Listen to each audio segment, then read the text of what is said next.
ഇന്നത്തെ പാഠഭാഗമായിട്ട് ഇയ്യോബിൻ്റെ പുസ്തകം 2-ാം അധ്യായം 1 മുതൽ 11 വരെ. പിന്നെയും ഒരു ദിവസം ദൈവപുത്രന്മാർ യഹോവയുടെ സന്നിധിയിൽ നിൽപ്പാൻ ചെന്നു. സാത്താനും അവരുടെ കൂട്ടത്തിൽ യഹോവയുടെ സന്നിധിയിൽ നിൽപ്പാൻ ചെന്നു. യഹോവ സാത്താനോട്, നീ എവിടെ നിന്ന് വരുന്നുവെന്ന് ചോദിച്ചതിന് സാത്താൻ യഹോവയോട്, ഞാൻ ഭൂമിയിൽ ഊടാടി സഞ്ചരിച്ച് വരുന്നു എന്ന് ഉത്തരം പറഞ്ഞു. യഹോവ സാത്താനോട്, എൻ്റെ ദാസനായ ഇയ്യോബിൻ്റെ മേൽ നീ ദൃഷ്ടി വെച്ചുവോ? അവനെപ്പോലെ നിഷ്കളങ്കനും നേരുള്ളവനും ദൈവഭക്തനും ദോഷം വിട്ടകലുന്നവനും ഭൂമിയിൽ ആരും ഇല്ലല്ലോ. അവൻ തൻ്റെ ഭക്തി മുറുകെ പിടിച്ചുകൊണ്ടിരിക്കുന്നു. വെറുതെ അവനെ നശിപ്പിക്കേണ്ടത് നീ എന്നെ സമ്മതിപ്പിച്ചു എന്ന് അരുളി ചെയ്തു. സാത്താൻ യഹോവയോട്, ത്വക്കിന് പകരം ത്വക്ക്, മനുഷ്യൻ തനിക്കുള്ളതൊക്കെയും തൻ്റെ ജീവന് പകരം കൊടുത്തുകളയും. നിന്റെ കൈ നീട്ടി അവൻ്റെ അസ്ഥിയും മാംസവും ഒന്ന് തൊടുക, അവൻ നിന്നെ മുഖത്ത് നോക്കി ത്യജിച്ച് പറയുമെന്ന് ഉത്തരം പറഞ്ഞു. യഹോവ സാത്താനോട്, ഇതാ അവൻ നിന്റെ കയ്യിലിരിക്കുന്നു, അവൻ്റെ പ്രാണനെ മാത്രം തൊടരുത് എന്ന് കൽപ്പിച്ചു. അങ്ങനെ സാത്താൻ യഹോവയുടെ സന്നിധി വിട്ട് പുറപ്പെട്ട് ഇയ്യോബിനെ ഉള്ളംകാൽ മുതൽ നെറുക വരെ വല്ലാതെ പരുക്കളാൽ ബാധിച്ചു. അവൻ ഒരു ഓട്ടിൻ കഷ്ണം എടുത്ത് തന്നെത്താൻ ചുരുണ്ടിക്കൊണ്ട് ചാരത്തിൽ ഇരുന്നു. അവൻ്റെ ഭാര്യ അവനോട്, നീ ഇനിയും നിന്റെ ഭക്തി മുറുകെ പിടിച്ചുകൊണ്ടിരിക്കുന്നുവോ? ദൈവത്തെ ത്യജിച്ച് പറഞ്ഞ് മരിച്ചു കളക എന്ന് പറഞ്ഞു. അവൻ അവളോട്, ഒരു പൊട്ടി സംസാരിക്കുന്നത് പോലെ നീ സംസാരിക്കുന്നു. നാം ദൈവത്തിൻ്റെ കയ്യിൽ നിന്ന് നന്മ കൈക്കൊള്ളുന്നു, തിന്മയും കൈക്കൊള്ളരുതോ എന്ന് പറഞ്ഞു. ഇതിലൊന്നിലും ഇയ്യോബ് അധരങ്ങളാൽ പാപം ചെയ്തില്ല. അനന്തരം തേമാന്യനായ എലീഫാസ്, ശൂഹ്യനായ ബിൽദാദ്, നയമത്യനായ സോഫർ എന്നിങ്ങനെ ഇയ്യോബിൻ്റെ 3 സ്നേഹിതന്മാർ ഈ അനർത്ഥമൊക്കെയും അവന് ഭവിച്ചത് കേട്ടപ്പോൾ അവർ ഓരോരുത്തൻ താൻ്റെ സ്ഥലത്തു നിന്ന് പുറപ്പെട്ട് അവനോടുകൂടെ സഹതപിപ്പാനും അവനെ ആശ്വസിപ്പാനും പോകണമെന്ന് തമ്മിൽ പറഞ്ഞൊത്തു. ദൈവത്തിൻ്റെ അതിപരിശുദ്ധ നാമം വാഴ്ത്തപ്പെടുമാറാകട്ടെ. നമുക്ക് വീണ്ടും ദൈവവചനത്തോടുള്ള ബന്ധത്തിൽ കൂടി വരുവാനിടയായതിനായി ദൈവത്തെ സ്തുതിക്കാം. കർത്താവ് നമുക്ക് തരുന്ന എല്ലാ അവസരങ്ങൾക്കായും നമുക്ക് ദൈവത്തിന് ഏറെ സ്തോത്രം ചെയ്യാം.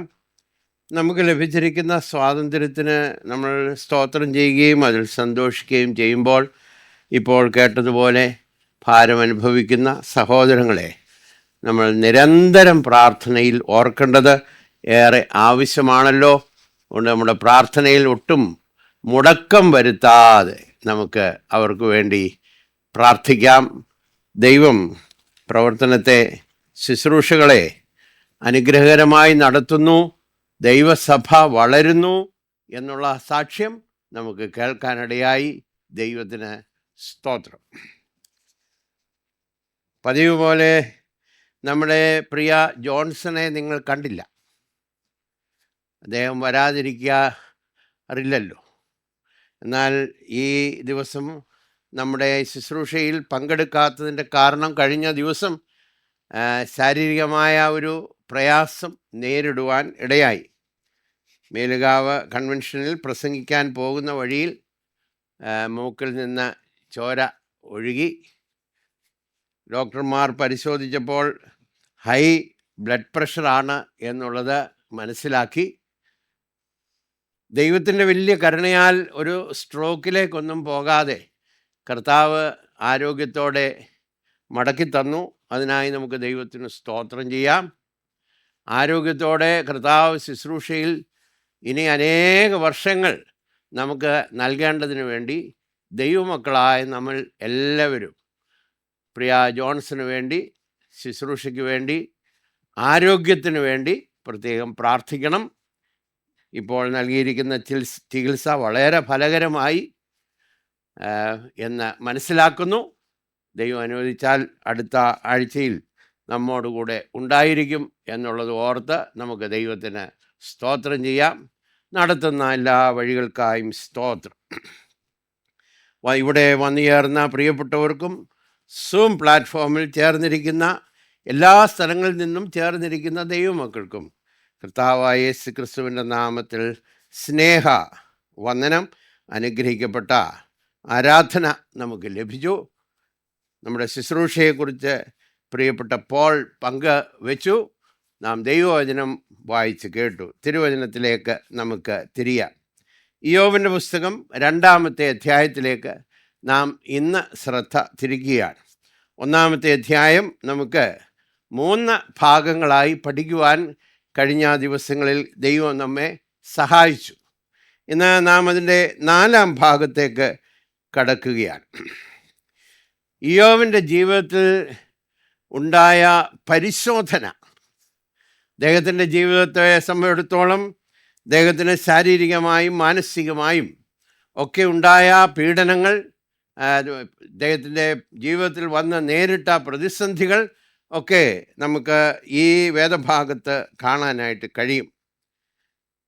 നാം ഈ വേദഭാഗത്തേക്ക് നോക്കുമ്പോൾ 2-ാമത്തെ അധ്യായം ആരംഭിക്കുന്നത് ദൈവപുത്രന്മാർ യഹോവയുടെ സന്നിധിയിൽ വന്നു എന്നുള്ള ആ ഒരു പ്രഖ്യാപനത്തോടു കൂടിയാണ്. 1-ാമത്തെ അധ്യായത്തിൻ്റെ 6-ാമത്തെ വാക്യത്തിൽ അവർ വന്നുകൂടിയതുപോലെ തന്നെ 2-ാമത്തെ അധ്യായത്തിൻ്റെ 1-ാമത്തെ വാക്യത്തിലും അവർ വന്നുകൂടി. 1-ാമത്തെ അധ്യായത്തിൽ ദൈവപുത്രന്മാർ വന്നുകൂടിയ കൂട്ടത്തിൽ സാത്താനും കടന്നു ചെന്നു എന്ന് പറഞ്ഞിരിക്കുന്നത് പോലെ തന്നെ 2-ാമത്തെ അധ്യായത്തിലും ദൈവപുത്രന്മാർ കടന്നു വന്ന കൂട്ടത്തിൽ സാത്താനും കടന്നു വന്നു എന്ന് നമുക്ക് കാണാൻ കഴിയും. കഴിഞ്ഞ പ്രാവശ്യം സാത്താൻ ദൈവത്തോട് സംസാരിച്ചു. ദൈവഭക്തി ഇയ്യോബിൽ വളരെയധികം തെളിഞ്ഞു നിന്നിരുന്നു എന്ന് ദേശത്തിൻ്റെ സാക്ഷ്യവും കുടുംബത്തിൻ്റെ സാക്ഷ്യവും ദൈവത്തിൻ്റെ സാക്ഷ്യവും 1-ാമത്തെ അധ്യായത്തിൽ നമുക്ക് കാണാനായിട്ട് കഴിയും. His godliness was endorsed by God and the society. അത്ര ഭക്തനായിരുന്നു. ആ മനുഷ്യനെ പോലെ വേറൊരുവൻ ഉണ്ടായിരുന്നില്ല, അവൻ മഹാനായിരുന്നു എന്ന് തിരുവചനം പഠിപ്പിച്ചു. എന്നാൽ പൈശാചികന് അതിനോട് ഒത്തുചേർന്ന് പോകാൻ കഴിഞ്ഞില്ല. അല്പം ഒന്ന് ചിന്തിച്ചു നോക്കുക. ദൈവം പ്രഖ്യാപിച്ചതിനെ സംശയിക്കുന്നവനാണ് പൈശാചികൻ. അതുകൊണ്ട് ഈ പൈശാചികൻ്റെ സ്വഭാവമാണ് ഇവിടെയും വീണ്ടും വെളിപ്പെടുന്നതായി നാം കാണുന്നത്. ദൈവത്തോടുള്ള ഭക്തി വെറുതെയാണ്. അതായത് ദൈവം അവന് നൽകുന്ന അനുഗ്രഹങ്ങളുടെ വെളിച്ചത്തിൽ ദൈവത്തെ സേവിക്കുന്നു. അതുകൊണ്ട് ആഴമായ ഒരു ഭക്തി അല്ല, അതിനകത്ത് യാഥാർത്ഥ്യമില്ല. ഒരു മേഴ്സിനറി എന്ന് ഇംഗ്ലീഷ് ഭാഷയിൽ പറയും. ദൈവം പലതും കൊടുക്കുന്നത് കൊണ്ട് ദൈവത്തെ സ്നേഹിക്കുന്ന ദൈവഭക്തിയാണ് എന്ന് പൈശാചികൻ പറഞ്ഞപ്പോൾ സമയത്ത് ദൈവം ഇയ്യോബിനെ ശോധന ചെയ്യാനായി അനുവദിച്ചു. നാം ആ വേദഭാഗം പഠിക്കുമ്പോൾ ഇയ്യോബിനുള്ളതിനെയൊക്കെ സ്പർശിക്കാൻ അനുവദിച്ചു. എന്നാൽ ഇയ്യോബിനെ തൊടുവാൻ അനുവാദം നൽകിയില്ല. ദൈവം അവന് ചുറ്റും വേലി കെട്ടി എന്നുള്ളത് കാണുന്നു. ഇയ്യോബിനുള്ള സമ്പത്ത് ആദ്യം നഷ്ടപ്പെട്ടു, ദാസന്മാരെ നഷ്ടപ്പെട്ടു, അവസാനമായി മക്കൾ 10 പേരെയും നഷ്ടപ്പെട്ടു. ഈ നഷ്ടങ്ങളുടെ വെളിച്ചത്തിൽ ഇവൻ്റെ ഈ ഇയ്യോബിൻ്റെ ഭക്തി ആഴമുള്ളതാണോ എന്ന് പൈശാചികൻ്റെ മുമ്പിൽ തെളിയിക്കുവാനായി ഈ ദൈവം ഇയ്യോബിനെ സഹായിച്ചു. നഷ്ടങ്ങളുടെ വെളിച്ചത്തിൽ വളരെ അനുഗ്രഹിക്കപ്പെട്ട ആരാധനാഗാനം ഇയ്യോബ് പാടി.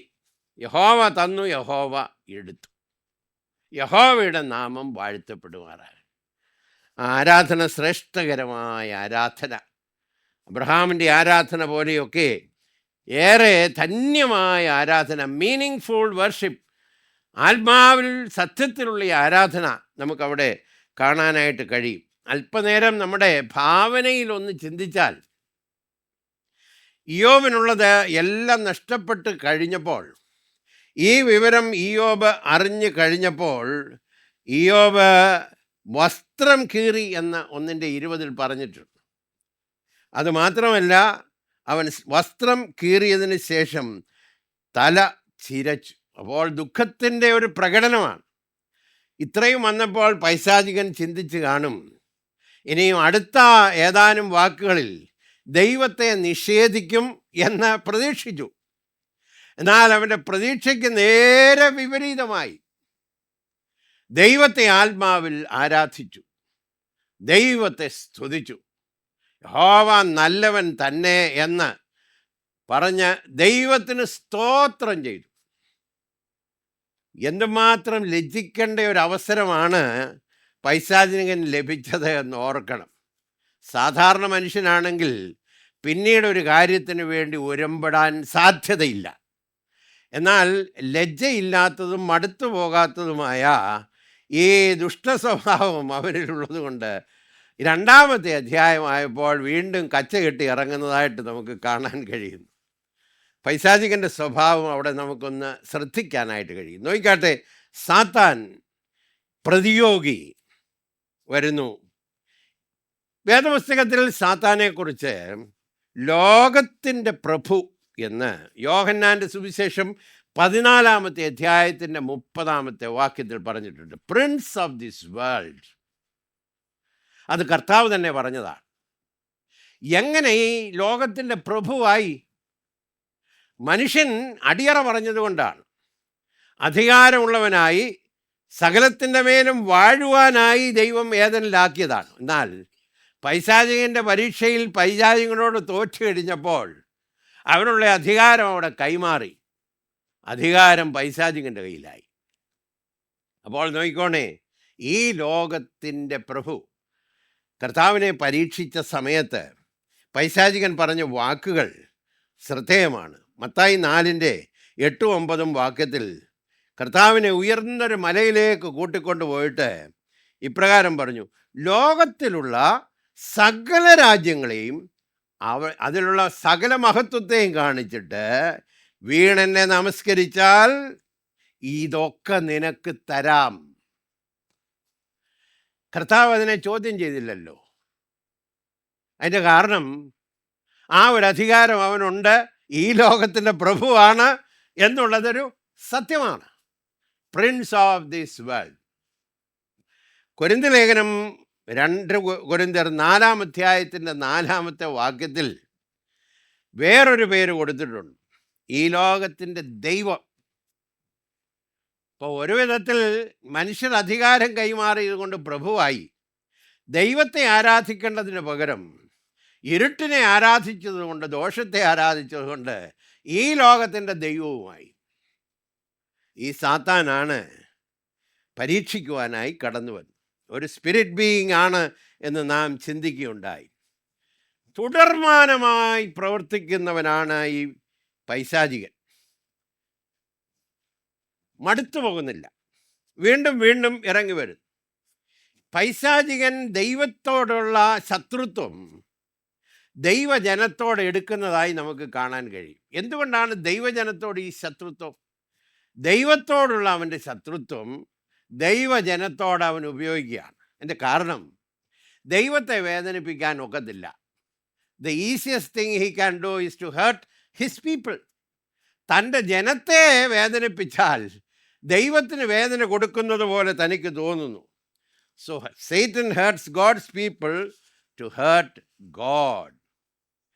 അതുകൊണ്ടാണ് ഇവിടെ പൈശാചികൻ ഇറങ്ങി വരുന്നത്. ഇവിടെ ഇയ്യോബിനെ സംബന്ധിച്ചിടത്തോളം ഇയ്യോബിൻ്റെ വിശ്വാസത്തിൽ നിന്ന് പുറകോട്ട് കൊണ്ടുപോയി ദൈവത്തെ തള്ളിപ്പറയുന്ന ഒരവസ്ഥ വരുത്തി അവൻ്റെ ദൈവഭക്തി ആഴമുള്ളതല്ല എന്ന് തെളിയിക്കാനാണ് ശ്രമിച്ചത്. നോക്കിക്കാട്ടെ, 2-ാമത്തെ അധ്യായത്തിൽ നാം കാണുന്നത് 1-ാമത്തെ അധ്യായത്തിൽ സംഭവിച്ച അതേ കാര്യമാണ്. ആ സീക്വൻസും വളരെ അതുപോലെ തന്നെ വരുന്നു. അതായത് ഒരുമിച്ച് കൂടുന്നു, ദൈവത്തോടുള്ള ബന്ധത്തിൽ ദൈവത്തിൻ്റെ പുത്രന്മാരും സാത്താനും വന്നു കൂടുന്നു. ദൈവത്തോട് ഒരു ചാലഞ്ച് വെക്കുകയാണ് പൈശാചികൻ. ആ വെല്ലുവിളിയുടെ മുമ്പിൽ ദൈവം അനുവദിക്കുന്നു. അതിനുശേഷം ശത്രു ഇറങ്ങി പ്രവർത്തിക്കുന്നതായി കാണാനായിട്ട് കഴിയും. Calamity strikes. നമുക്ക് ഈ വേദഭാഗം വായിക്കുമ്പോൾ പൈശാചികൻ്റെ പ്രവൃത്തി അല്പം മനസ്സിലാക്കണം. ഇങ്ങനെയാണ്: ഊടാടി സഞ്ചരിച്ചിട്ട് വന്നു എന്നാണ് പറഞ്ഞിരിക്കുന്നത്. ഊടാടി സഞ്ചരിക്കും. അതുകൊണ്ട് അപ്പോസ്തലനായ പത്രോസ് പറഞ്ഞു, നിങ്ങൾ നിർമ്മതരായിരിക്കണം. 1 പത്രോസ് 5:8. നിങ്ങൾ ഉണർന്നിരിക്കണം. നിങ്ങളുടെ പ്രതിയോഗിയായ പിശാച് അലറുന്ന സിംഹം എന്ന പോലെ ആരെ വിഴുങ്ങേണ്ടു എന്ന് തിരഞ്ഞ് ചുറ്റി ചുറ്റി നടക്കുന്നു. Never tired. ഒരിക്കലും ഒരു ക്ഷീണിച്ച് ഇരുന്നു പോകുന്നില്ല. Always on the rounds. ചുറ്റി ചുറ്റി നടക്കുകയാണ്. കാരണം ഉദ്ദേശം ആരെ വിഴുങ്ങണം. അതുകൊണ്ട് നാം ഉണർവുള്ളവരായിരിക്കണം, ഉണർന്നിരിക്കണം. B alert. 2, സുബോധമുള്ളവരായിരിക്കണം. 3, നമുക്ക് പരിജ്ഞാനമുള്ളവരായിരിക്കണം. പൈശാചികൻ്റെ വഴികളെക്കുറിച്ച് തിരിച്ചറിവുള്ളവരായിരിക്കണം. കാരണം വെളിച്ചദൂതൻ്റെ വേഷം പോലും അണിഞ്ഞ് വിശ്വാസികളെ തെറ്റിക്കുവാൻ ഇറങ്ങിത്തിരിക്കുന്നതുകൊണ്ട് be wise and be sober and be alert. ആരെയാണ് പൈശാചികൻ ശ്രദ്ധിക്കുന്നത് എന്ന് നോക്കിക്കാട്ടെ. ഈ 2 പ്രാവശ്യവും ദൈവം ചോദിക്കുന്നത്, എൻ്റെ ദാസനായ ഇയ്യോബിൻ്റെ മേൽ നീ ദൃഷ്ടി വെച്ചോ. So is always looking for the saints. അതായത് പിശാചിൻ്റെ കണ്ണുകൾ ദൈവത്തിൻ്റെ മക്കളുടെ മേലാണ്. അതായത് പ്രത്യേകിച്ച് കർത്താവിനെ ഉറ്റു സ്നേഹിക്കുന്ന മക്കളുടെ. അല്ലാത്തവരെക്കുറിച്ച് അവനൊരു വിഷയമില്ല.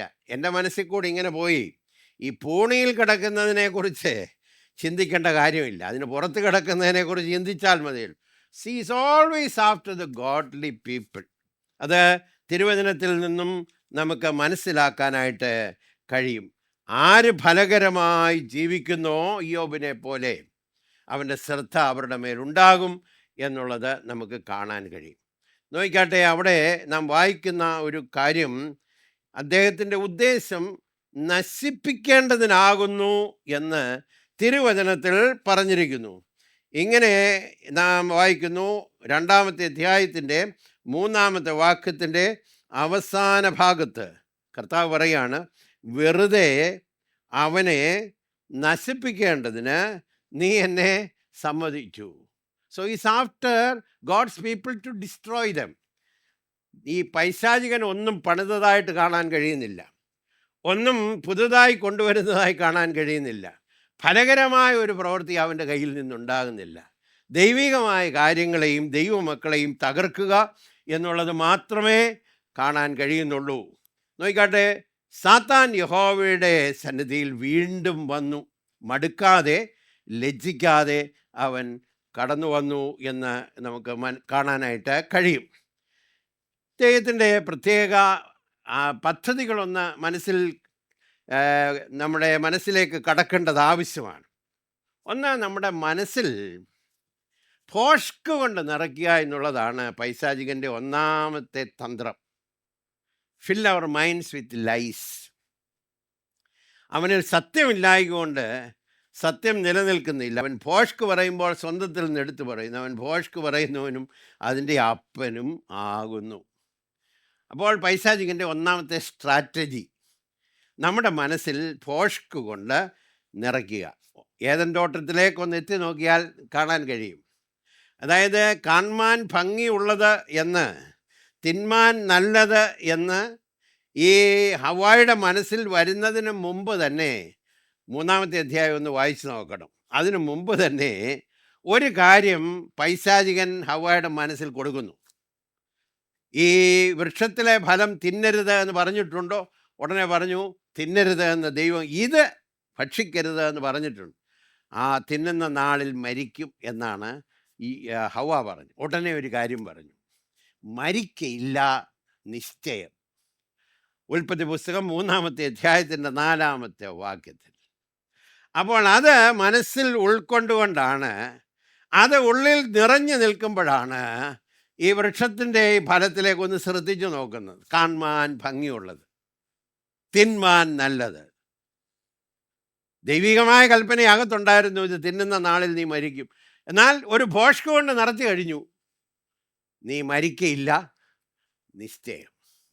അപ്പോൾ ഈ പരീക്ഷകളെ അതിജീവിക്കാനുള്ള ഒന്നാമത്തെ കാര്യം, നമ്മുടെ മനസ്സിനകത്ത് സത്യം കൊണ്ട് നിറയണം, ട്രൂത്ത്.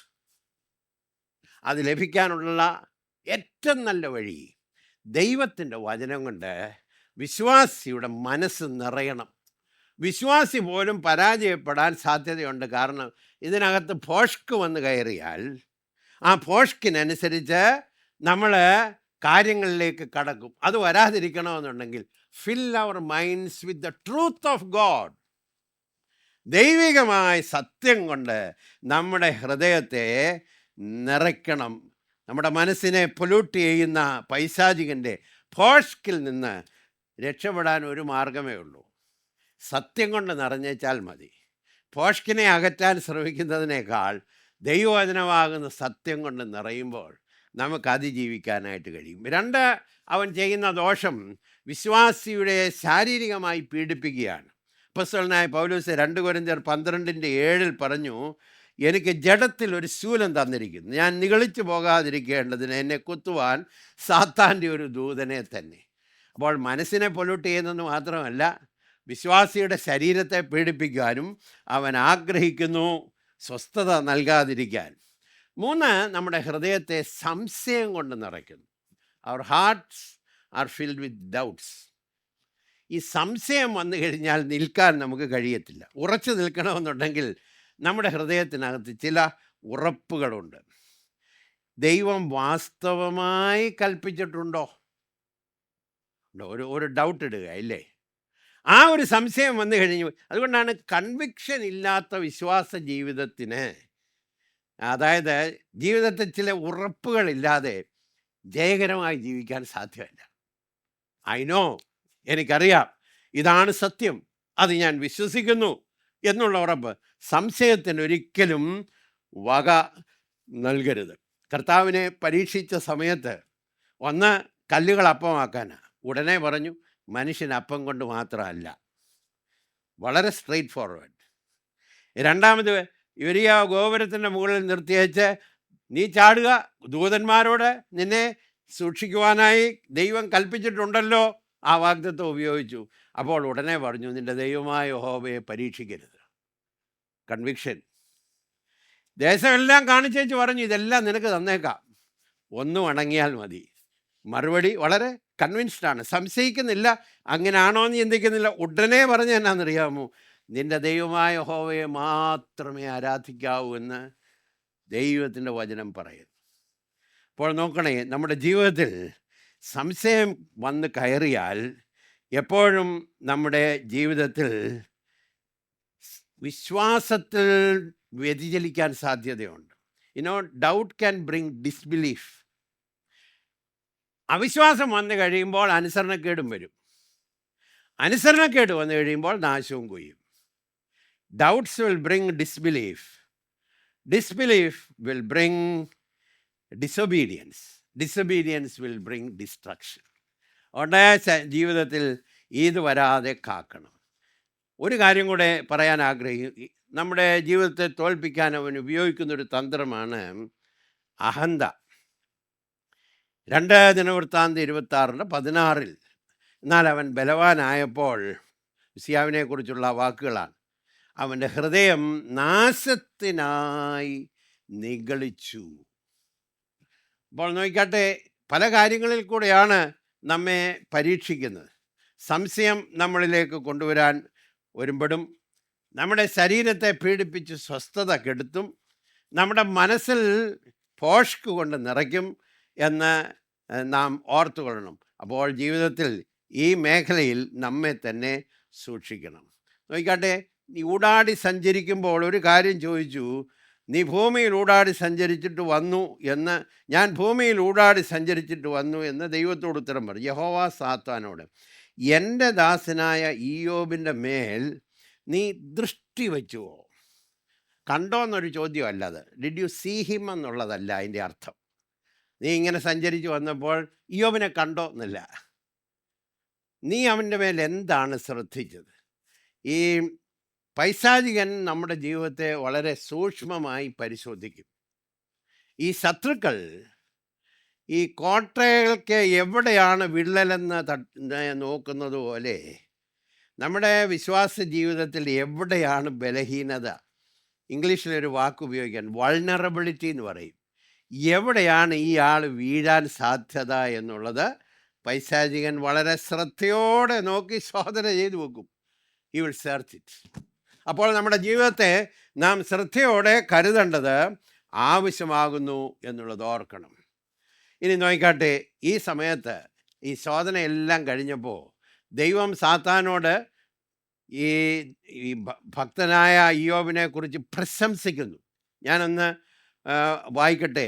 ഇയ്യോബിനെ കുറിച്ച് പറയുകയാണ്, എൻ്റെ ദാസനായ ഇയ്യോബിൻ്റെ മേൽ നീ ദൃഷ്ടി വെച്ചു, അവനെപ്പോലെ നിഷ്കളങ്കനും നേരുള്ളവനും ദൈവഭക്തനും ദോഷം വിട്ടകലുന്നവനും ഭൂമിയിൽ ആരും ഇല്ലല്ലോ. എന്നാൽ ആ വാക്യത്തിനകത്ത് 3-ാം വാക്യത്തിൽ നിങ്ങളൊരു കാര്യം ശ്രദ്ധിച്ചു നോക്കണം. 1-ാമത്തെ അധ്യായത്തിൽ ഇല്ലാത്ത ഒരു കാര്യം കൂടെ 2-ാമത്തെ അധ്യായത്തിൽ ദൈവം ആഡ് ചെയ്തിട്ടുണ്ട്.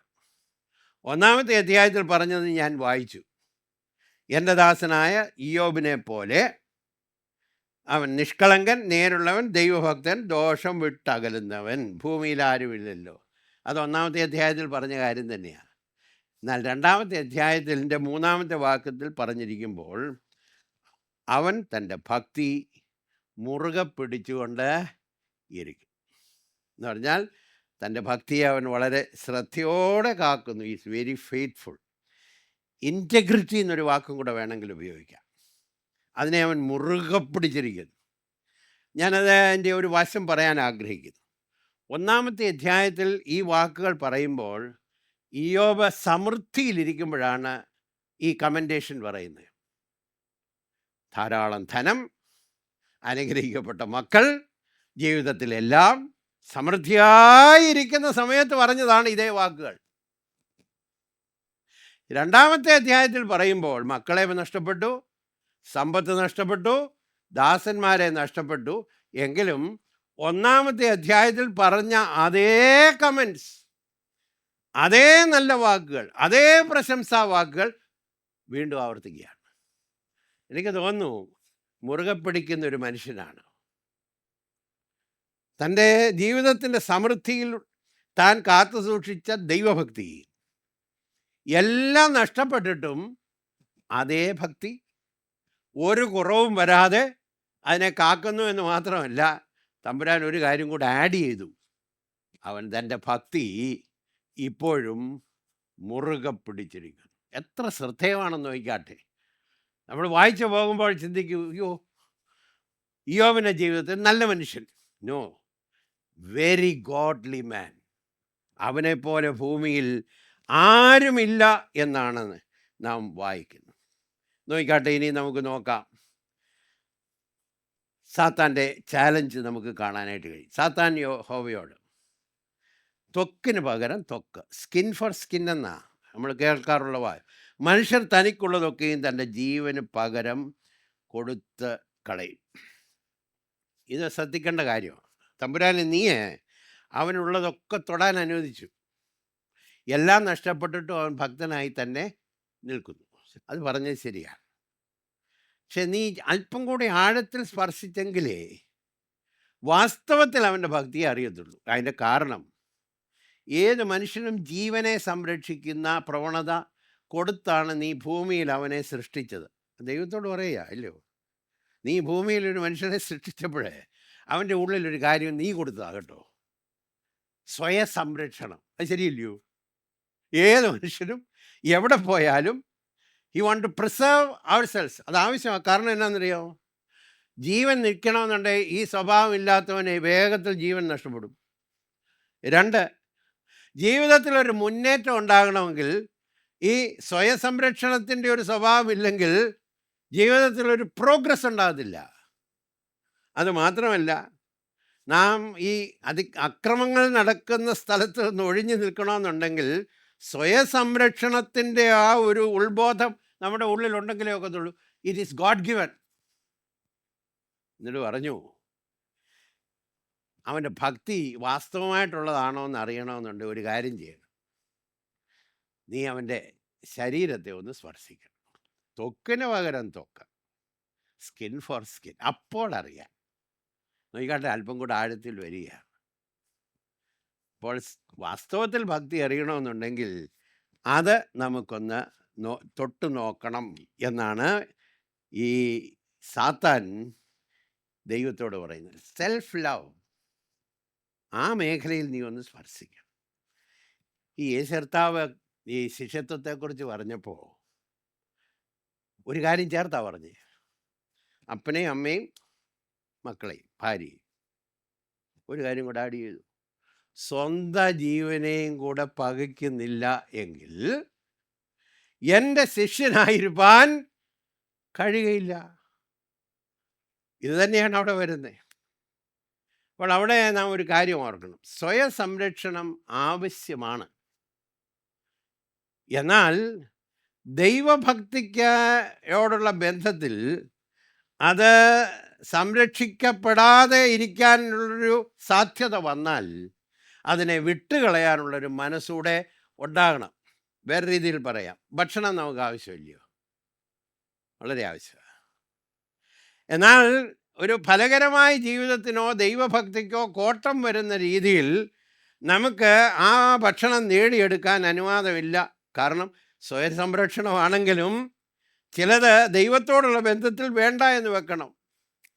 അപ്പോൾ ഇവിടെ സാത്താൻ പറഞ്ഞു, നീ അവൻ്റെ ശരീരത്തെ ഒന്ന് തൊട്ടു നോക്കിയേ, അപ്പോൾ അറിയാം അവൻ ആരാധിക്കുന്നത്, ദൈവത്തെ സ്നേഹിക്കുന്നത് എന്തിനു വേണ്ടിയാണ്. Nature of self preservation. അവനെ തൊട്ടാൽ മനുഷ്യൻ തനിക്കുള്ളതൊക്കെയും തൻ്റെ ജീവന് പകരം കൊടുത്തു കളയും. ഉടനെ സാത്താൻ പറയുകയാണ്, നോക്കിക്കാട്ടെ 2:5, അത് നീ തൊട്ട് കഴിയുമ്പോൾ അവൻ നിന്നെ മുഖത്ത് നോക്കി ത്യജിച്ചു പറയും. അവനുള്ളതൊക്കെ നീ തൊട്ടപ്പോൾ നിന്നെ ആരാധിച്ചു.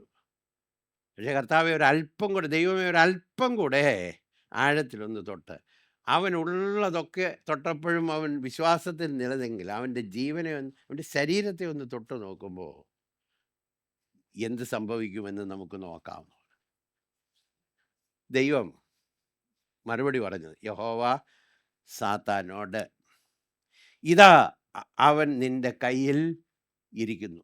6-ാം വാക്യം, അവൻ്റെ പ്രാണനെ മാത്രം തൊടരുത് എന്ന് കൽപ്പിച്ചു. ഒരു പ്രത്യേക കാര്യം നമ്മുടെ ശ്രദ്ധയിൽ വരുന്നു അവിടെ. ഏത് കാലത്തും തമ്പുരാൻ അനുവദിക്കുമ്പോഴും ഒരു ലിമിറ്റ് കൊടുത്തിട്ടേ പൈശാചികനെ അനുവദിക്കുന്നുള്ളൂ. ദൈവത്തിൻ്റെ അധികാരത്തിൻ്റെ കീഴിൽ പ്രവർത്തിക്കുന്ന ഒരു സാത്താനെയാണ് നമ്മളിവിടെ കാണുന്നത്. അതുകൊണ്ടാണ് ഈ ജോർജ് മുള്ളർ ഒരിക്കൽ പറഞ്ഞു, even the devil is God's devil എന്ന് പറഞ്ഞാൽ സാത്താൻ പോലും ഉണ്ടല്ലോ ദൈവത്തിൻ്റെ സാത്താനാണ്. ഇംഗ്ലീഷിൽ even the devil is God's devil. കാരണം തമ്പുരാൻ്റെ ഉപയോഗത്തിന് വേണ്ടി ഉപയോഗപ്പെടുന്ന ഒരു സെർവൻറ്റിനെ പോലെ തന്നെയാണ് പൈശാചികൻ. പരിശോധിക്കുന്നെങ്കിലും ദൈവത്തിൻ്റെ മഹത്വത്തിന് വേണ്ടി ഇപ്പോൾ ഈ കാര്യം മാറ്റിയെടുക്കുമ്പോൾ, ഗോഡ്സ് ഗ്ലോറി, പൈശാചികൻ്റെ പ്രവർത്തനം പോലും ദൈവത്തിൻ്റെ മഹത്വത്തിന് വേണ്ടി ഉപയോഗിക്കാൻ ദൈവത്തിന് കഴിയും എന്നുള്ളത് ഓർക്കണം. നോക്കിക്കാട്ടെ, അവിടെ ദൈവം അനുവദിക്കുന്നു. Devil can only touch what God permits. അതിന് ദൈവത്തിന് സ്തോത്രം ചെയ്യണം. അതുകൊണ്ടാണ് നമ്മളെല്ലാം തമ്പുരാൻ അറിയാം, എത്രമാത്രം പരിശോധിക്കപ്പെടാനുള്ള ശക്തി നമുക്കുണ്ട് എന്ന് ദൈവത്തിനറിയാം. അതിനപ്പുറത്ത് തമ്പുരാൻ പരിശോധന നമ്മുടെ ജീവിതത്തിൽ അയക്കത്തില്ല. ഇയ്യോബിനെക്കുറിച്ച് ഈ പൈശാചികൻ പറയുമ്പോൾ, അവൻ നിന്നെ ത്യജിച്ച് പറയുമെന്ന് പറഞ്ഞെങ്കിലും എൻ്റെ പൂർണ്ണ വിശ്വാസം ദൈവത്തിൻ്റെ ഹൃദയത്തിൽ ഒരു ഉറപ്പുണ്ടായിരുന്നു, ഇതെല്ലാം വന്നാലും എൻ്റെ ദാസനായ ഇയ്യോബ് തള്ളി പറയത്തില്ല. അതറിഞ്ഞതുകൊണ്ടാണ് അനുവദിച്ചത്. സഹിക്കാൻ കഴിയുന്നതിലും അധികം ദൈവം നമ്മെ ഒരിക്കലും ശോധനയിൽ കൂടെ കടത്തിവിടുകയില്ല.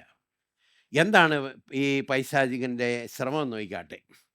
അങ്ങനെ സാത്താൻ യഹോവയുടെ സന്നിധി വിട്ട് പുറപ്പെട്ടു. ഇയ്യോബിനെ ഉള്ളങ്കാൽ മുതൽ നെറുക വരെ വല്ലാത്ത പരുക്കളാൽ ബാധിച്ചു. ഇതിനു മുമ്പുള്ള ഒന്നാമത്തെ പരിശോധന നോക്കിയോ, അതിശക്തമായ പരിശോധനയാണ്. കന്നുകാലികളെ എല്ലാം കൊണ്ടുപോവുക, ദാസന്മാരെ എല്ലാം നശിപ്പിക്കുക, മക്കളെ 8 പേരെ കൊണ്ടുപോയിട്ട് 2 പേരെ ശേഷിപ്പിച്ച് അങ്ങനെ 10 പേരെയും ഈ സ്ട്രൈക്കിംഗ് വെരി ഹാർഡ്, വളരെ ശക്തമായിട്ട് അടിക്കുക. ഇവിടെ നോക്കിക്കാട്ടെ, ശരീരത്തെ തൊടാൻ അനുവദിച്ചപ്പോൾ എന്തുമാത്രം തൊട്ടെന്ന് നോക്കിയേ. ഉള്ളങ്കാൽ മുതൽ നെറുക വരെ വല്ലാത്ത പരുക്കളാൽ ബാധിച്ചു. What is the intention? ഇവൻ്റെ ജീവിതത്തെ ഒന്ന് ഉടയ്ക്കണം. He wants to break his life. ഇയ്യോബിനെ ഒന്ന് ഉടയ്ക്കണം. അതാണ് പൈശാചികൻ്റെ ശ്രമം. Painful boils all over his body. അത് കണ്ടിന്യൂസ് ആയിട്ടുള്ളൊരു ഇറിറ്റേഷൻ. കാരണം അവൻ വാസ്തവത്തിൽ ഒരു ഓട്ടുകഷ്ണം എടുത്ത് ശരീരത്തെ എപ്പോഴും ചൊറിഞ്ഞുകൊണ്ടിരുന്നു എന്നാണ് നാം വായിക്കുന്നത്. കാരണം അത്ര ഇറിറ്റേഷനാണ്. എന്തുമാത്രം ബാധിച്ചു എന്ന് നോക്കിക്കാട്ടെ. അവൻ്റെ സ്നേഹിതന്മാർ കാണാനായിട്ട് വന്നപ്പോൾ, ഇയ്യോബ് 2:12 നോക്കിക്കാട്ടെ, അവർ അകലെ വെച്ച് നോക്കിയാറേ അവനെ തിരിച്ചറിഞ്ഞില്ല. ഇയ്യോബിനെ തിരിച്ചറിയാൻ പാടില്ലാത്ത വിധം ബാധിച്ചു. ഇതുപോലെ ശോധന ചെയ്യപ്പെട്ട ഒരു മനുഷ്യൻ. ഇയ്യോബിൻ്റെ പുസ്തകം വായിക്കുമ്പോഴേ ഇവിടെ ഇത്രയുമേ പറഞ്ഞിട്ടുള്ളൂ. ഉള്ളങ്കാൽ മുതൽ നെറുക വരെ പരുക്കളാൽ ബാധിച്ചു എന്നേ പറഞ്ഞിട്ടുള്ളൂ. എന്നാൽ അവൻ്റെ ശരീരത്തെ എന്തുമാത്രം ബാധിച്ചെന്നറിയണമെങ്കിൽ ഈ പിന്നീടുള്ള അധ്യായങ്ങളെല്ലാം ശോധന ചെയ്താൽ കാണാനായിട്ട് കഴിയും. 3-ാം അധ്യായം 24-ാം വാക്യം നോക്കിയാൽ അവിടെ പറഞ്ഞിരിക്കുന്നു, ലോസ് ഓഫ് ആപ്പിറ്റൈറ്റ്, വിശപ്പ് പോയി, ഭക്ഷണത്തിന് മുമ്പേ എനിക്ക് നെടുവീർപ്പ് വരുന്നു. കണ്ടോ? 2-ാമത്തെ അധ്യായത്തിനകത്ത് പരുക്കൾ വന്നെന്നേ പറഞ്ഞുള്ളൂ. പക്ഷെ ഇതെന്തുമാത്രം ബാധിച്ചു? വിശപ്പിനെ ബാധിച്ചു. 6-ാമത്തെ അധ്യായത്തിൻ്റെ 11-ാമത്തെ വാക്യം നോക്കിക്കാട്ടെ, ഞാൻ കാത്തിരുന്ന് എൻ്റെ ശക്തി കാത്തിരിക്കേണ്ടതിന് എൻ്റെ ശക്തി എന്തുള്ളൂ? വീക്ക്നെസ്, ശക്തിഹീനത. 3 7-ാമത്തെ അധ്യായത്തിൻ്റെ 5-ാമത്തെ വാക്യത്തിൽ, എൻ്റെ ദേഹം പുഴുവും മൺകട്ടയും ഉടുത്തിരിക്കുന്നു. അതായത് ഈ വ്രണങ്ങളൊക്കെ അതികഠിനമായതിന് ശേഷം അതിനെ പുഴുക്കൾ ബാധിച്ചെന്നതിൻ്റെ അർത്ഥം. ഇമാജിൻ ചെയ്യാൻ പോലും ഒക്കുന്ന ശോധനയല്ല ഈ മനുഷ്യൻ്റെ ശോധന.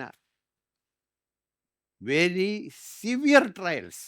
വിശപ്പ് പോയി, ശക്തി പോയി, ആ മുറിവ് മുഴുവൻ പുഴുവും മൺകട്ടയും കൊണ്ട് നിറച്ചു. 9-ാമത്തെ അധ്യായത്തിൻ്റെ 18-ാമത്തെ വാക്യം നോക്കിയാട്ടെ, ശ്വാസം കഴിപ്പാൻ എന്നെ സമ്മതിക്കുന്നില്ല. ബ്രീത്തിങ് ഡിഫിക്കൽറ്റി, ശ്വസിക്കാനുള്ളൊരു പ്രയാസം. ഏറ്റവും പ്രയാസമായി എനിക്ക് തോന്നിയത് 19-ാമത്തെ അധ്യായത്തിൻ്റെ 17-ാമത്തെ വാക്യത്തിൽ, എൻ്റെ ശ്വാസം എൻ്റെ ഭാര്യയ്ക്ക് അസഹ്യവും എൻ്റെ യാചന ഉടപ്പിറന്നവർക്ക് അറപ്പുമായിരിക്കുന്നു. അടുത്ത് നിന്നാൽ സ്റ്റിങ്കിങ്. അതുകൊണ്ടാണ് ചിന്തകന്മാർ പറയുന്നത്, പ്രത്യേകിച്ച് വാറൻ വിസ്ബി പറയുന്നത്, ഈ ചാരത്തിൽ ഇരുന്നു എന്ന് പറഞ്ഞാൽ അദ്ദേഹം ആളുകളുടെ നടുവിൽ നിന്ന് പുറപ്പെട്ട് പുറത്തുപോയി വേറൊരു സ്ഥലത്ത് ഇരിക്കേണ്ട അവസ്ഥയിലേക്ക് വന്നു. അത്രമാത്രം ശോധന. ഫൗൾ സ്മെൽ, വെയ്റ്റ് ലോസ്, ശരീരത്തിൻ്റെ ഭാരം കുറഞ്ഞു വരുന്നു. 19-ാമത്തെ അധ്യായത്തിൻ്റെ 20-ാം വാക്യം, എൻ്റെ അസ്ഥി ത്വക്കിനോടും മാംസത്തോടും പറ്റിയിരിക്കുന്നു. Weight loss. അവസാനം അദ്ദേഹം പറയുന്നത് പല കാര്യങ്ങളുണ്ട്. 30-ാമത്തെ അധ്യായത്തിൻ്റെ 17-ാം വാക്യം, രാത്രി എൻ്റെ അസ്ഥികളെ തുളച്ച് കളയുന്നു, എന്നെ കടിച്ച് കരുന്നവർ ഉറങ്ങുന്നതില്ല, ഉറക്കം കൂടാതെ എന്നെ ഏറെ പീഡിപ്പിക്കുന്നു. Loss of sleep. എന്തുമാത്രം വലിയൊരു ശോധനയാണ് തമ്പുരാൻ അനുവദിച്ചു. അവൻ്റെ വിശ്വാസത്തെ ശോധന ചെയ്യാൻ പൈശാചികൻ്റെ വെല്ലുവിളിയുടെ മുമ്പിൽ ദൈവം അനുവദിച്ചു. അടുത്തതൊന്ന് നോക്കിക്കാട്ടെ. ഇതെല്ലാം ശാരീരികമായി വന്ന പീഡയാണ്. അവൻ്റെ ഭാര്യ ഇപ്പോൾ പറയുകയാണ്.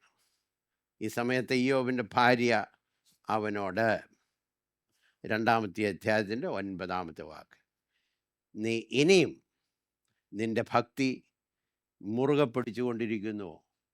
ദൈവത്തെ ത്യജിച്ച് പറഞ്ഞ്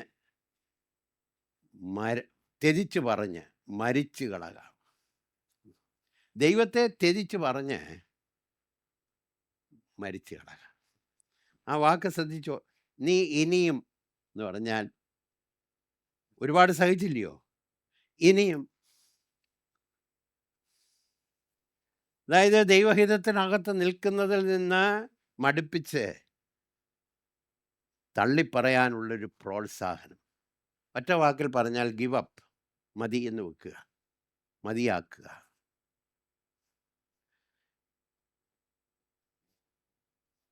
ഈ ഇയ്യോബിൻ്റെ ഭാര്യയെക്കുറിച്ച് അഗസ്ത്യൻ പറഞ്ഞിരിക്കുന്നത് ഡെവിൾസ് അഡ്വക്കേറ്റ് എന്ന് പറഞ്ഞാൽ പിശാചിൻ്റെ അഡ്വക്കേറ്റ് എന്ന. ക്രിസോസ്റ്റം, പഴയകാല വിശുദ്ധന്മാർ, ഡെവിൾ സ്കേർജ് എന്ന് പറഞ്ഞാൽ ഈ ചാട്ടവാറുണ്ടല്ലോ, പൈശാചികൻ്റെ ചാട്ടവാർ എന്നാണ് അവളെ വിശേഷിപ്പിച്ചിരിക്കുന്നത്. കാൽവിൻ പറഞ്ഞിരിക്കുന്നത് ഡെവിൾസ് എംബോഡിമെൻറ്റ്, പൈശാചികൻ്റെ ഒരു മൂർത്തിഭാവമാണ്. നോക്കിക്കാട്ടെ, ജീവിതത്തിൽ വേദനയുടെ നടുവിൽ കൂടെ പോകുമ്പോൾ പ്രോത്സാഹിപ്പിക്കുന്നൊരു വാക്കുമില്ലാതെ നിരാശയുണ്ടാക്കുന്ന വാക്കുകൾ. ഇനിയും നീ ഭക്തി മുറുകെ പിടിക്കുന്നുവോ? ത്യജിച്ച് കളക. ഇത്രയും വലിയ ശോധന കഴിയുമ്പോൾ അടുത്ത വാക്യങ്ങളിൽ നാം കാണുന്നത് ഇയ്യോബിൻ്റെ മഹത്തായ വിജയമാണ്. പരിശോധിക്കുവാൻ പൈശാചികൻ പ്രേരണ എടുക്കുന്നു, ദൈവത്തെ കൊണ്ട് സമ്മതിപ്പിക്കുന്നു. ദൈവം തൻ്റെ ജീവന് അതിരിട്ടുകൊണ്ട് തൊടുവാൻ അനുവദിക്കുന്നു. പൈശാചികൻ സർവശക്തിയോടും കൂടെ അവനെ ബാധിക്കുന്നു.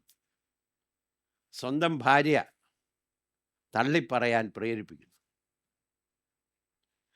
ഒരു നോർമലായിട്ടുള്ള ഒരു സാഹചര്യത്തിൽ പിടിച്ചു നിൽക്കാൻ കഴിയുമോ? അല്പം ഒന്ന് ചിന്തിച്ചു നോക്കി. ഇത്രയും വലിയ ശക്തമായിട്ടുള്ള സാധാരണ ഒരു ശോധന വരുമ്പോൾ ഹൃദയത്തിനകത്തൊരു മടുപ്പ്. 2 കാര്യങ്ങൾ അടുത്ത് വന്നാൽ മനസ്സിനകത്തൊരു ക്ഷീണം. കൂടെയുള്ളവരൊന്ന് തള്ളിപ്പറഞ്ഞാൽ പിന്നെ നമ്മുടെ മനസ്സിനകത്ത് ദൈവഭക്തിയിൽ നിന്ന് മാറിപ്പോകാനുള്ളൊരു പ്രവണത. എന്നാൽ ഇയ്യോബിൻ്റെ ജീവിതം നോക്കിക്കാട്ടെ. ഇയ്യോബിൻ്റെ റെസ്പോൺസ് നമുക്കൊന്ന് വായിക്കാം. ഇങ്ങനെയാണ് നാം വായിക്കുന്നത്. ഒന്നാമത് നാം കാണുന്നത് ഇയ്യോബ് ദൈവത്തിൻ്റെ മുമ്പിൽ സബ്മിറ്റ് ചെയ്തു, കീഴ്പ്പെട്ടു. അതായത് ഇവിടെ ഒരു മത്സരമില്ല. വിവിധ രീതിയിൽ തനിക്ക് എതിർപ്പുണ്ടാകുന്ന സമയത്ത് submission to God in humility, ദൈവത്തിന് കീഴ്പ്പെട്ട് കൊടുക്കുന്ന ഇയ്യോബ് ഭാര്യയെപ്പോലെ തള്ളിപ്പറയല്ല, കീഴ്പ്പെടുന്നു. ഒരു മനുഷ്യൻ പറഞ്ഞു, ഹയസ്റ്റ് ഫോം ഓഫ് ഒബീഡിയൻസ്, അനുസരണത്തിലെ ഏറ്റവും അധികം മുന്നിൽ നിൽക്കുന്ന കാര്യം എന്താണെന്ന് ചോദിച്ചാൽ ദൈവത്തിന് പരിപൂർണമായി കീഴ്പ്പെട്ട് കൊടുക്കുക എന്നുള്ളതാണ്. ഇങ്ങനെയുള്ള സാഹചര്യം വരും, തമ്പുരാനെ നിൻ്റെ ഇഷ്ടം എൻ്റെ ജീവിതത്തിൽ നിറവേറട്ടെ എന്ന് പറയുമ്പോൾ അതിൽ കൂടുതൽ ഒരു ഭക്തൻ അനുസരിക്കാൻ ഒക്കത്തില്ല. അല്പം ഒന്ന് ആലോചിച്ച് ചോദിക്കുക. കർത്താവ് പറഞ്ഞതുപോലെ കഴിയുമെങ്കിൽ ഈ പാനപാത്രം നീക്കണം, എങ്കിലും ലോർഡ് ഐ സബ്മിറ്റ്, എൻ്റെ ഇഷ്ടമല്ല നിൻ്റെ ഇഷ്ടം. എന്തുകൊണ്ട് അദ്ദേഹത്തിന് അത് സാധിച്ചു എന്ന് നമുക്കൊന്നൊരല്പം നോക്കാം. എന്തുകൊണ്ട്? പൈശാചികന് ഈ ഇയ്യോബിനെ ബാധിക്കാൻ എന്തെല്ലാം ഏജൻസ് ഉണ്ടായിരുന്നു. ഒന്നാമത്തെ അധ്യായത്തിൽ മിന്നലയച്ച് തീയിറക്കി നശിപ്പിച്ചു, സെബേരെ വിട്ട് ആക്രമിപ്പിച്ചു, കാറ്റടിച്ച് കൂടാരങ്ങൾ മറിഞ്ഞു വീണു. ഇതെല്ലാം ഉണ്ടില്ലേ? പൈശാചികൻ ഏജൻസ് ഉള്ളതുപോലെ ഭക്തന്മാരെ സഹായിക്കുന്ന ദൈവികമായ സഹായ പദ്ധതികളും ഉണ്ട് എന്നുള്ളത് ഓർക്കണം. ഒന്ന്, ദൈവത്തിൻ്റെ കൃപ, ദ ഗ്രേസ് ഓഫ് ഗോഡ്. ലോകം മനസ്സിലാക്കിയിട്ടില്ലാത്തൊരു കാര്യമാണ്. ജീവിതത്തിൻ്റെ ശോധനയുടെ നടുവിൽ നമ്മെ നിലനിർത്തുന്ന ദൈവത്തിൻ്റെ കൃപ. അതുകൊണ്ടാണ് അപ്പോസ്തലനായ പൗലോസോട് പറഞ്ഞ്, എൻ്റെ കൃപ നിനക്ക് മതി. എബ്രായ ലേഖനത്തിൽ പറഞ്ഞു, അതുകൊണ്ട് കരുണ ലഭിക്കാൻ, തത്സമയത്ത് നിനക്ക് സഹായത്തിനുള്ള കൃപ പ്രാപിപ്പാൻ ധൈര്യത്തോടെ കൃപാസനത്തിലേക്ക് അടുത്ത് വരണം. അപ്പോൾ ഒന്നാമത് നമുക്ക് ധാരാളമായുള്ള ദൈവത്തിൻ്റെ കൃപ. 2, ദൈവത്തിൻ്റെ സാന്നിധ്യം. ഏതെല്ലാം പ്രയാസങ്ങളുണ്ടായാലും, ആളുകൾ തള്ളിപ്പറഞ്ഞാലും കൂടെ ഇരിക്കുന്ന ദൈവം. 3, ശക്തീകരിക്കുന്ന ദൈവം. എൻ്റെ ശക്തി നിൻ്റെ ബലഹീനതയിൽ തികഞ്ഞു വരും. ഒരു കാര്യം വളരെ ഉറപ്പാണ്, ദൈവം ശോധനയിൽ കൂടെ പോകാൻ അനുവദിക്കുന്ന സമയത്ത് കൃപ തരാതെ അയക്കത്തില്ല, സാന്നിധ്യം തരാതെ അയക്കത്തില്ല, ദൈവികമായ ശക്തി തരാതെ അതിൽ കൂടെ കടത്തി വിടത്തില്ല. പ്രസിദ്ധനായ സ്റ്റാൻലി ജോൺസ് പറഞ്ഞിട്ടുള്ളത് നമ്മൾ കേട്ടിട്ടുള്ളതാണ്. ദൈവം 1 രൂപ കഷ്ടത കൊടുക്കുമ്പോൾ 2 രൂപ കൃപയ്ക്കകത്ത് പൊതിഞ്ഞേ കൊടുക്കത്തുള്ളൂ. It's wonderful thought. ജീവിതത്തിൻ്റെ വേദനയിൽ കൂടെ പോകുമ്പോൾ കഷ്ടങ്ങളിൽ അവൻ ഏറ്റവും അടുത്ത തുണ. ജീവിതത്തിൽ ഭാരങ്ങൾ വരുന്ന സമയത്ത് ഹി വിൽ സ്ട്രെങ്തൻ യു. വെള്ളത്തിൽ കൂടെ കടക്കുമ്പോൾ, തീയിൽ കൂടെ കടക്കുമ്പോൾ, ഞാൻ നിന്നെ സഹായിക്കും. 2 പറഞ്ഞു, ഞാൻ നിന്നെ ശക്തീകരിക്കും. എൻ്റെ നീതിയുള്ള വലം കൈ കൊണ്ട് ഞാൻ നിന്നെ താങ്ങും. God will never fail. 2, താൻ കീഴ്പ്പെട്ടു എന്ന് മാത്രമല്ല, രണ്ടാമത് ഇയ്യോബ് പറയുന്ന അദ്ദേഹത്തിൻ്റെ പ്രതികരണ വാക്കുകളിലേക്ക് നമ്മൾ കടക്കാനായിട്ട് പോവുകയാണ്. ദൈവത്തിൽ നന്മ നാം അനുഭവിച്ചതുപോലെ തന്നെ തിന്മയും അനുഭവിക്കരുതോ എന്ന് പറയുന്ന വാക്കുകളിലേക്ക് നമ്മൾ വരികയാണ്. അങ്ങനെ പറയാനുള്ളൊരു കാര്യം, ഈ നന്മകൾക്കൊക്കെ അതീതമായി ആധ്യാത്മികമായി കാണാനുള്ള ഒരു ഉൾക്കാഴ്ച, സീസ് അബൌട്ട് ദ മെറ്റീരിയൽ തിങ്സ്. അതായത് ഈ ഭൗമികമായ കാര്യങ്ങൾക്ക് അതീതമായി കാണാനുള്ളൊരു ഉൾക്കണ്ണ് ദൈവമക്കൾക്കുണ്ടാകണം. ഈ സ്തേപ്പാനോസ് കല്ലേറ് കൊണ്ട് മരിക്കാറായ സമയത്ത് അദ്ദേഹത്തിൻ്റെ ദർശനം ഒന്ന് ശ്രദ്ധിച്ചിട്ടുണ്ടോ? കർത്താവ് സിംഹാസനത്തിൻ്റെ വലത്തുഭാഗത്ത് എഴുന്നേറ്റ് നിൽക്കുന്നത്, അതായത് ഐ സീയിങ് ക്രൈസ്റ്റ്. വളരെ വ്യത്യാസമാണ് ആ കാഴ്ചയുടെ മുമ്പിൽ ഏറുകൊള്ളുമ്പോൾ നിൽക്കാനുള്ളൊരു കൃപ. സീസ് അബവ് ദ മെറ്റീരിയൽ തിങ്സ്. അതായത് താൽക്കാലികമായുള്ളതിനേക്കാൾ നിത്യമായുള്ളതിനെ കാണാനുള്ളൊരു ഉൾക്കണ്ണ്. അപ്പോസ്തലൻ്റെ ഭാഷയിൽ ഞാൻ പറയാം, അദ്ദേഹം വളരെയധികം സുവിശേഷ വേലയിൽ പീഡനം അനുഭവിച്ച മനുഷ്യനാണ്. അതിനെക്കുറിച്ച് അദ്ദേഹം വർണ്ണിക്കുന്ന സമയത്ത് ഇപ്രകാരം പറഞ്ഞു, നമ്മിൽ വെളിപ്പെടുവാനുള്ള ദൈവ തേജസ് വിചാരിച്ചാൽ, കേട്ടോ, ഈ കാലങ്ങളിലെ കഷ്ടം സാരമില്ല എന്ന് എണ്ണുന്നു. സീ ഹിസ് ആറ്റിറ്റ്യൂഡ്, അദ്ദേഹത്തിൻ്റെ മനോഭാവം, അദ്ദേഹത്തിൻ്റെ കാഴ്ചപ്പാട്, നമ്മിൽ വെളിപ്പെടാനുള്ള ദൈവ തേജസ്. സ്തേപ്പാനോസ് എഴുന്നേറ്റ് നിൽക്കുന്ന ക്രിസ്തു. അതുകൊണ്ട് നമ്മുടെ ജീവിതത്തിൽ ഇങ്ങനെയുള്ള സന്ദർഭത്തിൽ ഭൗമികമായ കാര്യങ്ങൾക്ക് അതീതമായി കാണാനുള്ള ഉൾക്കാഴ്ച നമുക്കുണ്ടാകണം.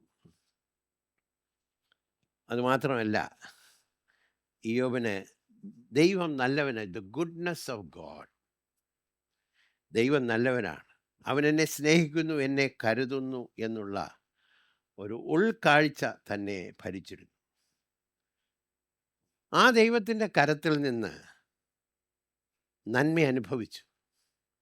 അതേ കരത്തിൽ നിന്ന് തിന്മയും അനുഭവിക്കരുതോ? അതാണ് ചോദ്യം, ഇല്ലേ? അപ്പോൾ ഇയ്യോബ് കാണുന്ന എന്നാന്ന് ചോദിക്കാട്ടെ. നന്മയുടെ പിന്നിലും 2, തിന്മയുടെ പിന്നിലും. നന്മയുടെ പിന്നിൽ പലപ്പോഴും നമ്മൾ പറയും ദൈവത്തിൻ്റെ കൃപയാലെന്ന് പറയും, ദൈവം തന്നാന്ന് പറയും, ഇല്ലേ? തിന്മ വരുമ്പോഴോ ദൈവം അനുവദിച്ചതാണല്ലേ?